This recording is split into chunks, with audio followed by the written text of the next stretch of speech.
il y a le primaire, il y a le secondaire et il y a les études supérieures.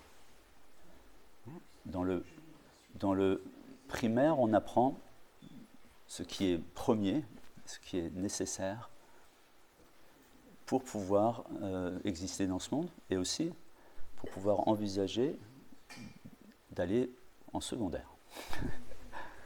Donc on va apprendre des fondamentales comme la lecture, l'écriture, les mathématiques, les bases de la civilité, comment se comporter socialement. C'est important, c'est fondamental, et c'est pas un négligeable, et ni un négligé, parce que c'est notre...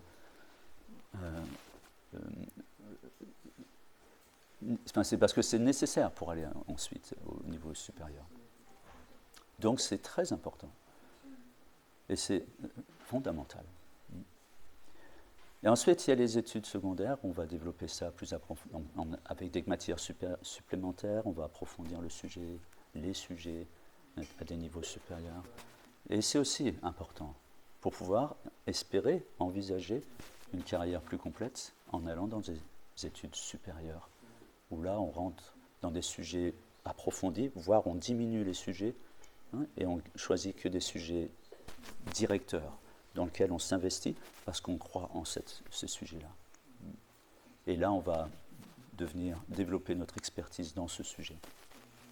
De la même manière, dans les études védiques, qui ont pour objectif la réalisation spirituelle, aucun autre objectif, bien que les Védas sont vastes et dans lesquels on peut trouver plein de choses, plein de sentiers obliques, maints sujets, qui vont traiter d'autres domaines parfois. Néanmoins, l'objectif premier et la raison d'être de la connaissance, de cette connaissance de Veda, Veda veut dire connaissance, c'est de comprendre qui je suis, qui est Dieu, et quelle est ma relation avec lui, et comment la rétablir. Je vais essayer.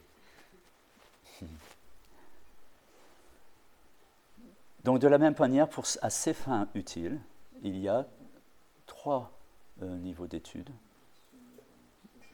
On va dire que l'étude primaire, fondamentale, on vient de le voir avec l'autre, fondamentale, et qui n'est pas à négliger et qu'on ne négligera jamais, parce qu'on aura toujours besoin d'écrire, on a toujours besoin de lire. Et si on néglige ça, il arrive un moment où on ne sait plus écrire. Parfois, on voit dans le milieu du travail des gens qui sont un peu séparés de ça parce qu'ils ont fait carrière dans un domaine qui les a éloignés d'écrire et de lire. Souvent, ils doivent faire une réhabilitation, ils doivent refaire des études pour réapprendre à écrire, à réapprendre la grammaire, l'orthographe. À un âge avancé, parfois, c'est nécessaire de faire une remise à niveau. Donc c'est toujours important, et ça sera toujours important. Donc dans les études liées à l'élévation spirituelle, le primaire, ce sera la Bhagavad Gita. La Bhagavad Gita, le chant du bienheureux. Parce que dans cette Bhagavad Gita, on va voir tous les éléments fondamentaux et nécessaires pour comprendre déjà, basiquement, pas si basiquement que ça, mais on peut déjà avoir toutes les clés nécessaires pour s'envoler dans les sphères spirituelles. Mais néanmoins, les connaissances basiques, je ne suis pas ce corps, je suis âme spirituelle, quelle est la nature de cette âme, et ainsi de suite. Et ensuite, lorsque l'on a ces notions-là, lorsqu'on a ces données, ensuite on rentre dans les études secondaires. L'étude secondaire, c'est Bhagavad Purana, c'est l'étude des Puranas, et particulièrement Bhagavad Purana ou Srimad Bhagavatam, qu'on appelle aussi Amala Purana, sans tâche, sans faute. 18 000 versets. Bhagavad Gita, 700 versets. Là, on passe à 18 000 versets. Donc, c'est des études, voilà, c'est secondaire. C'est plus élevé, beaucoup plus élevé. Des notions approfondies sur ces 3 ou 4 sujets que l'on vient voir, c'est-à-dire qui je suis, qui est Dieu, Krishna, la personne suprême, et quelle est ma relation avec lui, et comment la rétablir. Et ensuite, lorsque l'on... Ah oui, ça c'est peut-être une bonne idée, comme ça je pourrais... Merci beaucoup, bravo. Merci. Et donc ensuite, après le secondaire, pour ceux qui le désirent...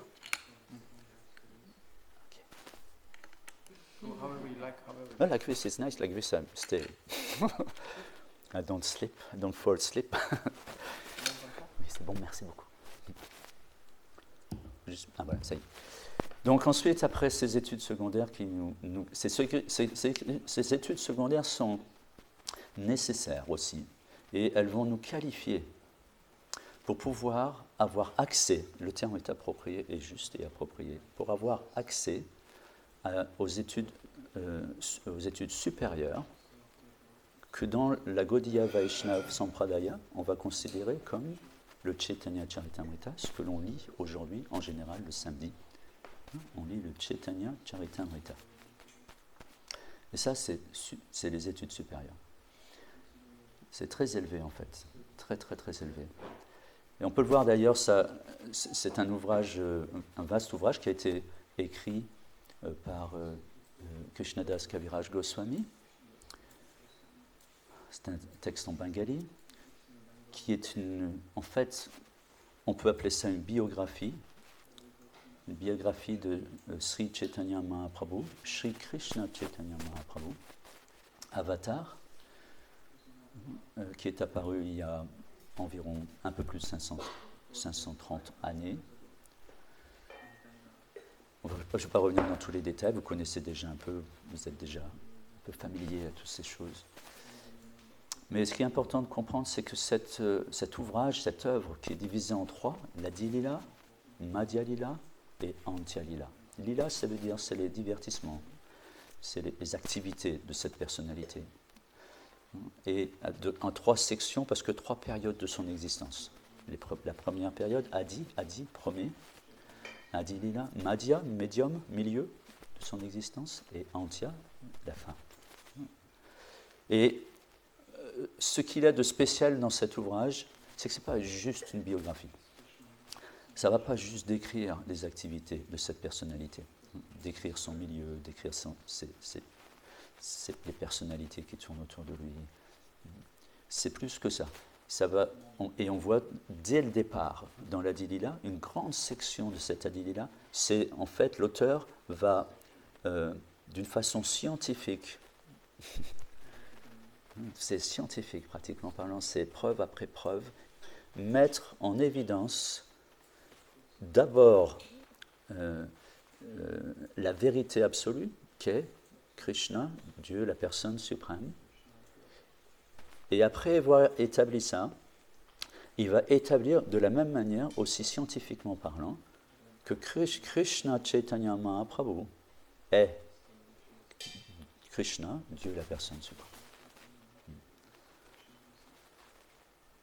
Et ça, c'est important de le comprendre, au moins intellectuellement dans un premier temps, et ensuite de le réaliser, mais ça va se faire par la pratique de l'enseignement que donne justement cet avatar. Et une fois ça acquis et entendu, alors on peut rentrer dans ces divertissements, les rentrer, voire les pénétrer, les comprendre, plus que les comprendre, les réaliser. Et par cette réalisation spirituelle, on va pouvoir entrer dans les émotions intimes qui sont échangées entre eux, ce Seigneur suprême, sous cette forme de Sri Chaitanya Mahaprabhu, et ses contemporains, amis, famille.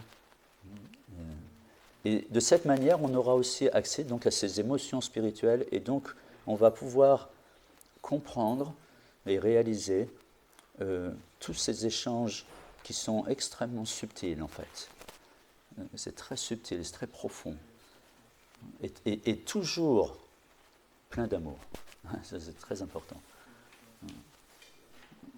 Toujours plein d'amour.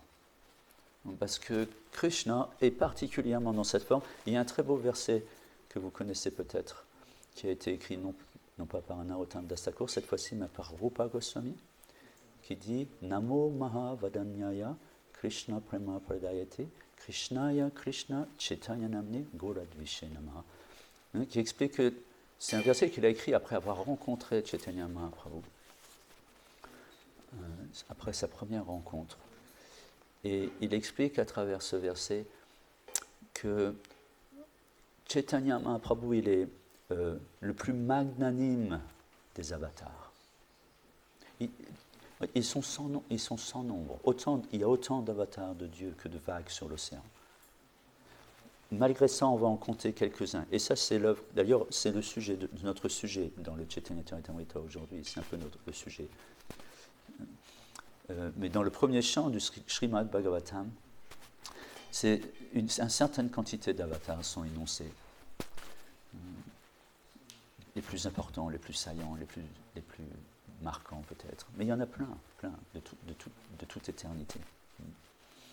De tout ça, de tous, hein, comme autant que de vagues sur l'océan, de tout ça, Chaitanya Mahaprabhu est le plus magnanime, hein, c'est-à-dire le plus miséricordieux. Rupa Goswami explique ça. Et il explique pourquoi. Il explique parce que il a donné Prema Bhakti. Il donne généreusement, sans condition aucune. On le voit dans ce qu'il a écrit après, on va voir, on peut juste effleurer ce qu'il a écrit. Il n'a pas écrit grand-chose, Chaitanya Mahaprabhu. Et donne généreusement accès au pur amour pour Dieu.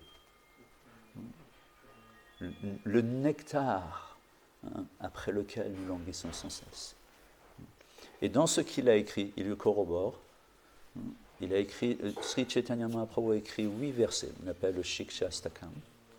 Il a juste écrit ça. Le reste, ça a été écrit, compilé, organisé, structuré et mis par écrit par les Goswamis de Vrindavan, hein, en l'occurrence Rupa Goswami, Sanatana Goswami, Raghunath Das Goswami, Raghunath Bhatt Goswami, Sri Jiv Goswami, grand érudit et compilateur aussi, Gopal Bhatt Goswami, 6 Goswamis essentiels de Vrindavan. Et Chaitanya Mahaprabhu écrit son Shikshastakam, ça c'est lui, c'est son œuvre personnelle. C'est juste 8 versets, vous connaissez, on vient d'en lire un verset juste avant cette classe, on en a lu un verset, il y en a 8 comme ça. Et tout son enseignement est dans ce Shikshastakam.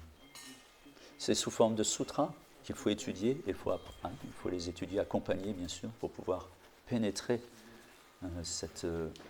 ces sutras, qui sont clos pour, si on n'est pas, entre guillemets, initié quelque peu, purifié un tant soit peu, ou guidé dans cette compréhension, c'est clos. C'est comme le Chaitanya Charitamrita. Si on n'est pas introduit, ça va être compliqué. On voit déjà avec la Bhagavad Gita. Hein. La Bhagavad Gita, on en distribue largement. On a vu durant cette période de décembre, on en a distribué énormément. Énormément. Beaucoup. En tout, on a distribué 11 000 livres en un mois, ce qui est énorme. En France. 11 000 livres juste en France. Ouais. Et parmi ça, essentiellement des Bhagavad Gita. Je ne sais plus le chiffre exactement, c'est que ça. Mais souvent, quand on rencontre les gens après avoir pris le livre, parfois ils l'ont lu, ou essayé de le lire. Et régulièrement, on a des personnes qui disent « j'ai pas compris grand-chose ». Et ça, on vient de voir, c'est le primaire. C'est les études primaires. Donc, le Chaitanya Charitamrita, on peut le lire, il est là, il est d'accès. C'est comme la Bhagavad Gita, il n'y a pas de... Même Krishna dit lui-même dans la Bhagavad Gita, le plus secret des savoirs. Ça n'a pas l'air si secret ça, puisque c'est noir sur blanc. Mais en fait, c'est clos. Ce que l'on va lire, ce n'est pas forcément ce qu'il faut comprendre, où il y a différents degrés de compréhension. Il y a une première compréhension que l'on va avoir, intellectuelle, qui va nourrir certaines aspirations, une certaine compréhension. Il va venir être nourri par cette première lecture, mais graduellement, si on pratique le service de dévotion, qui commence par le chant, enfin on verra ça après en détail si vous voulez, mais par la pratique du service de dévotion, graduellement le cœur se purifiant, on a accès au même verset, mais à une compréhension différente, qui est plus complète, parce qu'on a une vision différente des choses. C'est comme, on peut comparer ça avec la montgolfière. On est au niveau du sol et on voit les choses d'une certaine manière. Et de par ce fait, on a une certaine conscience des choses. On est au niveau du sol et voilà. Et on a une définition des choses par rapport à ce que l'on voit. On monte dans une montgolfière, un élévateur, quelque chose qui va nous élever dans l'espace. Graduellement, s'élevant, on ne voit plus les choses de la même manière. Pourtant, on est toujours au même endroit, mais on ne voit plus les choses de la même manière. Cette vision que l'on aura désormais est plus complète. Et de ce fait, on aura une conscience des choses différentes, voire on aura des conclusions différentes, voire on envisagera les choses différemment, parce que notre connaissance des choses est différente. Et plus on va monter, plus on va voir les choses dans leur juste relief. La conscience, c'est la même chose. Plus on met de l'air chaud, et plus elle monte. Et parce qu'elle monte, cette conscience s'élève, et l'élévation spirituelle, cette conscience s'élevant, on ne voit plus les choses de la même manière, on ne prend plus les mêmes décisions, beaucoup de choses affectent beaucoup de choses dans notre existence, particulièrement intérieurement. La vie spirituelle, c'est une vie intérieure. Extérieurement, peut-être, on ne va pas changer certaines choses, peut-être certaines habitudes qui vont changer, mais on va rester néanmoins avec un corps qui a besoin d'un certain nombre de choses auxquelles il faut faire face. Pour ce faire, il va falloir probablement travailler, œuvrer d'une manière comme d'une autre, se laver, se soigner. Il y a un certain nombre de choses qui ne vont pas changer, mais la conscience, elle, va changer. Et parce que la conscience change, on ne prend plus les mêmes décisions. Et on n'envisage plus les choses de la même manière. On ne voit plus notre avenir de la même manière. Et chaque acte est chargé d'une autre conscience. Et parce que cette conscience dans l'acte change, le résultat de l'activité change aussi. Parce qu'en fait, ce n'est pas l'acte qui engendre réaction, c'est dans la conscience, dans l'acte qui va engendrer une chose. Par exemple, lorsque vous êtes sur un champ de bataille, et parce que vous êtes, malgré vous, pratiquement parlant, vous avez été engagé, parce qu'il y a une réquisition générale, et c'est la guerre, et vous êtes amené à prendre les armes et à tuer, parce qu'on vous instruit de le faire, et parce que vous devez le faire, sinon c'est vous qu'on tue. Est-ce que vous allez en prison parce que vous avez tué peut-être 5, 6 ou 100 personnes? Non, au contraire, on vous met une médaille. Une fois que la guerre est terminée, si vous gardez votre arme en cachette et que vous continuez à régler vos comptes avec votre fusil, même si vous gardez l'uniforme, cette fois-ci on vous enlève la médaille et on vous met en prison, même si vous ne tuez qu'une personne. Donc il y a des choses qui sont autorisées et d'autres qui ne sont pas autorisées. Et en fonction des situations, temps, lieu et circonstances, il y a des choses qu'on peut faire, des choses qu'on ne peut pas faire, et le résultat est différent. C'est juste simple et logique. Donc de la même manière, ce qui garantit, en fait, ce qui garantit notre avenir, et ce qui va pas juste le garantir, mais aussi le dessiner, cet avenir, c'est notre conscience que l'on a dans nos actes. C'est pour ça que ce mouvement s'appelle le mouvement pour la conscience de Krishna. Parce que ce qui est important, c'est de changer cette conscience et de prendre conscience de la réalité des faits, de la réalité des choses. Pourquoi il faut prendre conscience de la réalité? Parce que notre conscience au jour d'aujourd'hui, elle est affectée. Elle est malade. Elle est malade de l'illusion. Ça, c'est sa jaunisse. On est affecté. On est affecté par quoi? Par le monde? Non, pas par le monde. Par les sens et comment on perçoit le monde. Ce n'est pas le monde en lui-même qui nous affecte, mais c'est nous dans le monde. Et le transcendentaliste, il n'est plus affecté par le monde. Il est toujours du monde, il est toujours dans le monde, mais pas du monde. Voilà, on va dire les choses comme ça. Parce que son corps en voit, il est toujours dans l'action, il est toujours donc aussi dans, semble-t-il, les réactions, mais parce que sa conscience a changé. les réactions à ces actes changent aussi. Et ce qui va finalement changer, c'est intérieur. C'est ça qui est important de comprendre. C'est que la vie spirituelle, c'est la vie de l'âme. Ce n'est pas la vie du corps. Le corps, c'est le véhicule de l'âme. Vimana, il transporte l'âme, le corps, et lui permet à cette âme de faire telle ou telle expérience.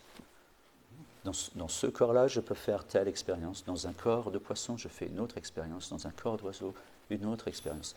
Et il y en a comme ça 8 500 000. On peut se promener pendant un bon moment, de corps en corps, et faire diverses expériences qui satisfont qui, finalement, celui qui est entre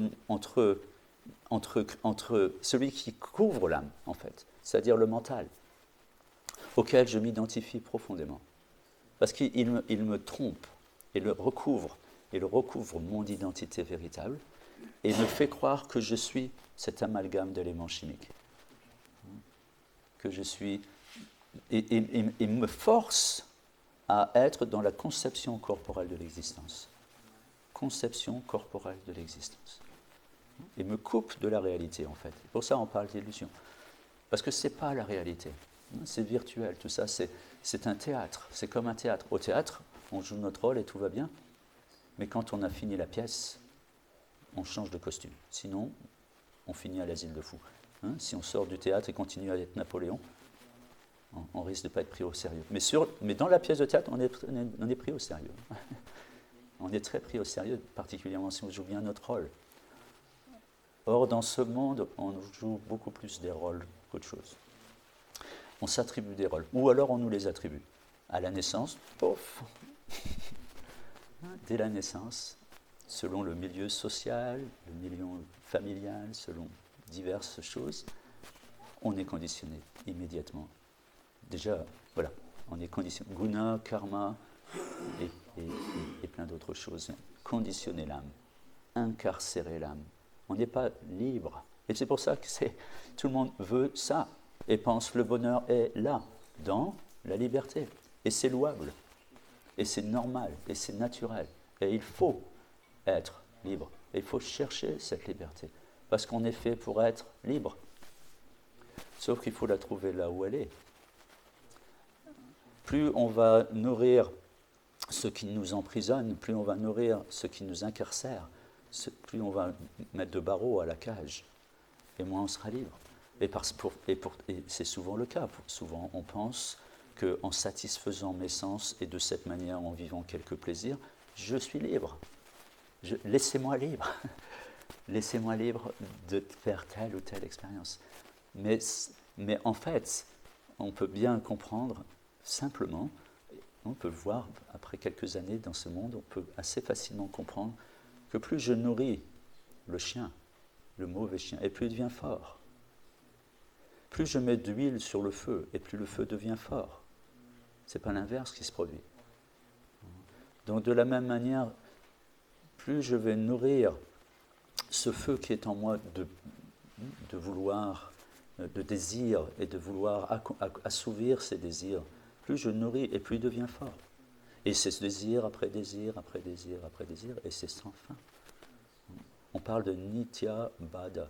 Nitya Bada. Nitya, ça veut dire éternel. Éternellement conditionné. Évidemment, on n'est pas éternellement, on ne sera pas éternellement conditionné. Mais c'est tellement long, ça peut être tellement long, ce samsara, cycle de mort et de renaissance. Ça peut être tellement long, ça tourne sans fin. Et les écritures, et les acharyas, et les sadhus, les saints personnages, viennent pour casser ce samsara, casser la roue, mettre des bâtons dans les roues. Le sadhu, sadhu, c'est il coupe, casse ça, pas pour faire mal, pas pour embêter, mais pour libérer l'âme, aider à libérer l'âme, et lui permettre justement, en la libérant, de pouvoir rentrer en yoga, en union, en communion avec l'absolu divin. Krishna, Dieu, la personne suprême. à travers la bhakti. Bhakti, yoga, union avec le suprême, communion avec le suprême par la bhakti. Bhakti, c'est l'amour pour Dieu, l'amour. Bhakti, c'est un mot qui résume deux autres. En sanskrit, on parle de bhakti, mais ça veut dire service, dévotion. Dévotion, c'est l'amour pour Dieu et l'amour que l'on reçoit de lui. D'ailleurs, c'est très souvent dans l'autre sens que ça commence. C'est prendre conscience, justement. Prendre conscience de l'amour de Dieu. Qui va, si je prends conscience de ça, si à n'importe lequel d'entre vous, je mets toute mon attention pour faire bien, et j'essaie de vous comprendre, et j'apporte des réponses tangibles à vos problèmes quotidiens, sous forme de concrète. Je vous aide, je vous soutiens, voilà, là où ça pleure, voilà, quand ça rit, être là, et concerné, et avec compassion, avec amour. Pendant combien de temps vous allez tenir? Pendant combien de temps vous pouvez résister? Avant de faire la même chose. Combien de temps vous pouvez résister? Krishna, c'est la même chose, multiplié par des milliards et des milliards. Il est param, il est suprême. Il est le suprême amour. Il est l'amour suprême et généreux, extrêmement généreux. D'où ce verset de Rupa Goswami, sous cette forme particulière. Mahavadanyaya, extrêmement généreux. Pourquoi on en vient à ce point? Pourquoi? Parce qu'il donne ça. Il le donne et il le donne gratuitement, généreusement. Il n'y a pas... Voilà, il faut juste accepter. Évidemment, le prix à payer, c'est quoi? C'est la foi. C'est ça le prix, en fait. C'est la foi. Et en fait, il suffit juste d'essayer. Voilà, écouter, être à l'attention de Dieu. Comme dans mon exemple, si je suis à l'attention de vous, vous allez sentir cette bienveillance. Vous allez la remarquer, la sentir, ressentir ce que ça fait sur vous, et ensuite réciproquer naturellement, et c'est normal. Et par cette réciprocation, ça va être crescendo. Graduellement, ça va monter et monter et monter. Jusqu'à ce qu'il y ait une amitié très très forte entre les deux personnes. Très forte. Que la séparation quand il y aura séparation, il y a une grande souffrance. Donc de la même manière, Krishna, Dieu, la personne suprême, est une personne, on vient de le dire, et avec tous ces attributs-là, avec tous ces attributs multipliés par des milliards. Et d'entrer un tant soit peu, même de la pointe d'un crayon. Le Seigneur Jésus disait, si vous aviez de la foi, gros comme un grain de sésame, lorsque vous diriez à cette montagne, bouge-toi, elle se bougera. Ce n'est pas vous qui avez fait bouger la montagne, c'est votre foi. Souvent il disait ça aussi, parfois il faisait, vous savez sûrement, il faisait quelques miracles, c'était dans sa prédication, c'était sa technique, sa méthode, et les gens qui recevaient cette bénédiction, ils étaient waouh, ils étaient extrêmement touchés, éveillés à cet amour spirituel. Et le remercier, merci, merci. Voire plus que ça, il devient disciple. Et souvent, il disait, c'est pas moi, c'est ta foi qui t'a sauvé. Donc la foi est extrêmement importante, et cette foi-là, c'est pas cette foi-là. Il faut, au début, c'est petit, c'est un grain de sésame. On essaie, c'est presque, voilà, sans beaucoup de conviction parfois. On essaie, on met le doigt dedans, une prière par-ci, un peu de service par là. Mais Krishna va, dans le cœur de tous les êtres, va voir cette bonne intention, et tout de suite va réciproquer avec pour affermir cette foi. Comme on voyait la dernièrement dans une autre intervention, Parfois, c'est juste de la piété. Hein. Un exemple, voilà, une personne a perdu son porte-monnaie et, va à l'église et brûle un cierge à Saint-Antoine de Padoue avec une petite prière pour le retrouver. Et le porte-monnaie réapparaît. Et voilà, la personne, elle a sa foi qui est affermie. Alors parfois c'est très basique, là on en est loin du pur amour pour Dieu, hein, c'est très primaire, c'est très piété matérielle, on appelle ça. Mais ça commence comme ça. Et graduellement, par ces différents échanges de moins en moins intéressés, il va y avoir une réciprocation qui sera aussi de l'autre côté, qui va venir renforcer cette foi et l'affermir et permettre cette relation avec Dieu de plus en plus, d'une part naturelle, mais aussi intime et riche en émotions. Donc, voilà. Donc c'est un point très important, et voilà la raison d'être de toutes ces écritures. La raison d'être de ces écritures, c'est de nous aider à prendre conscience, d'ouvrir notre conscience par le nettoyage du cœur, en nettoyant le cœur, prendre conscience de Krishna, prendre conscience de Dieu. On ne voit bien qu'avec le cœur. Les yeux sont aveugles à l'essentiel. Il faut bien comprendre ça. C'est pas, souvent, les gens disent « Moi, je veux bien croire en Dieu, mais montrez-moi-le. Moi, je veux bien, mais montrez-moi Dieu. » Mais ce n'est pas possible. On peut pas vous montrer Dieu. Il faut que Dieu se montre à vous. Et Dieu, il n'est pas... Krishna, il n'est pas... C'est pas qu'on... Il n'est pas... voilà, on frappe et puis il apparaît. C'est pas si simple que ça. Il aurait du boulot, le pauvre, sinon il serait extrêmement sollicité et très engagé, occupé à servir les caprices de l'un et de l'autre. Aide-toi, et le ciel t'aidera. D'abord, il faut faire un pas. Il faut frapper à la porte, parce qu'on veut qu'elle s'ouvre. D'abord, il faut frapper, montrer qu'on est intéressé, un signal. Et après, la porte peut-être va s'ouvrir. Mais si elle ne s'ouvre pas, on frappe un peu plus. Si on frappe suffisamment, elle va finir par s'ouvrir. Quel père indigne refuse à son enfant? Krishna, il est expliqué dans la Bhagavad Gita, Aham bija pradapita. Krishna 14.4, chapitre 14, verset 4. Il est le père de tous les êtres. Il le dit lui-même, Aham, je suis, Aham bija, cette semence. Je suis la semence originelle qui engendre tous les êtres. On comprend très facilement qu'on est enfant de la terre, n'est-ce pas? Beaucoup de gens un petit peu sensibles, un peu dans la vertu, pas forcément religieux, mais souvent on leur parle comme ça, et surtout dans ces temps que l'on vit en ce moment où très conscient de l'environnement et de la terre, et qu'on dépend de la terre, et qu'il faut s'occuper de la terre et la soigner, la terre.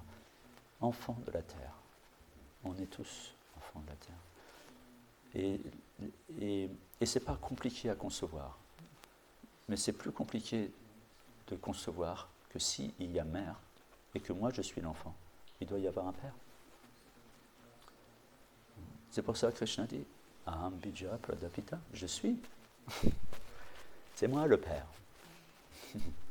C'est moi qui engendre tous les êtres.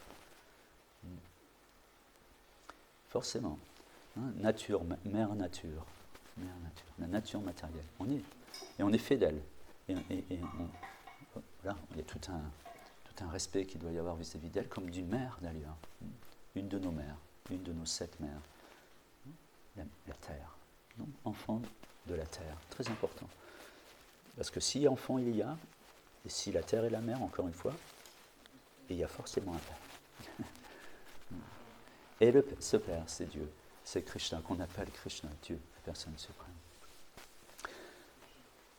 Donc voilà, toutes ces écritures, et aussi évidemment le Chaitanya Charitamrita pour objectif de donner cette conscience de Krishna, qui est inhérente, qui est là en nous, en fait, Toute âme est pure et sans reproche, par définition, par défaut on dira, mais recouverte, extrêmement recouverte, incarcérée, on va le voir tout à l'heure. Et pour pouvoir reprendre conscience de cette nature originelle qu'est notre nature spirituelle, Satchitananda, et serviteur de Dieu, dans l'amour et la dévotion, il est nécessaire de purifier ce cœur, de nettoyer tout ce qui empêche cette vision, tout ce qui nous sépare de Dieu. En d'autres termes. Il est déjà 9 heures, on n'a pas vraiment commencé la lecture, mais c'était une introduction. En fait, la classe devrait commencer maintenant, mais comme il est tard, on va pouvoir. Mais bon, on pourra continuer une autre fois, parce que c'est très intéressant, et c'est là que ça commence à être intéressant, parce que derrière ça, il y a tout un monde que cet ouvrage, dans les quelques versets qui précèdent ceux qu'on aurait dû lire aujourd'hui, on parle de la 4e dimension. Le verset précédent, ou avant, parlait de la 4e dimension. On comprend très bien les 3 dimensions du monde, mais parfois c'est un peu ambigu cette histoire de 4e dimension. La 4e dimension, c'est la dimension spirituelle. Le monde spirituel, c'est comme un monde parallèle. On a vu tout à l'heure, c'est une histoire de conscience. Il est là. La conscience de Krishna, elle est là. Elle est accessible à tout à chacun. Il n'y a pas de critères particuliers, noir, blanc, femme, homme, enfant, qui que l'on soit, quoi que l'on fasse, ça nous est possible, et voire fortement recommandé d'y avoir accès et de le pénétrer. Il faut le vouloir, être ne serait-ce que curieux, et de commencer à y mettre un peu d'énergie. Est-ce qu'il y a des commentaires ou des questions? Non? Tout va bien alors? C'est tout clair? C'est limpide? Merci beaucoup.